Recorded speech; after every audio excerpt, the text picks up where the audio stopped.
Jonathan Van Ness has for the first time addressed allegations of tension and toxic behavior on set of Queer Eye, including claims that he was abusive and had rage issues.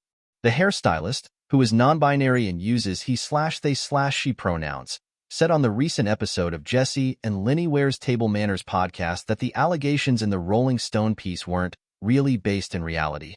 There was this article that was written about Queer Eye and myself in March, but our whole Queer Eye family had first learned about this article in December, Van Ness said. Referencing business troubles at the time with his hair care brand, JV & Hair, Van Ness continued, "So I went from this bankruptcy to oh, there's someone who's going to write an investigative takedown, expose piece about you that isn't really based in reality, but can certainly have a lot of things taken out of context to make you look as bad as possible.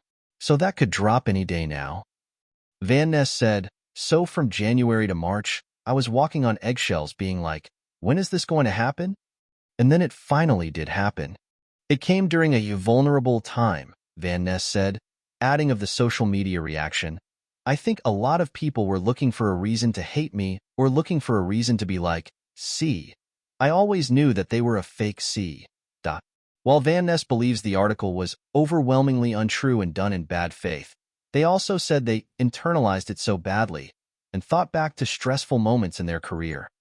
"There have obviously been times through my career where you're stressed out, or I may have been elbow deep in highlights and was like, no, I can't talk about that right now. I know there were times where I could have been better," Van Ness said. "But I think also being a survivor of abuse and talking about everything that I've talked about, I internalized it so badly. I was like, oh my God, is it true? Am I really this bad person? It forced me to really learn how to slow down, disengage, and then really love myself," they said. The expose came a few months after interior design expert Bobby Burke announced his departure from the show, resulting in murmurs about tension on set.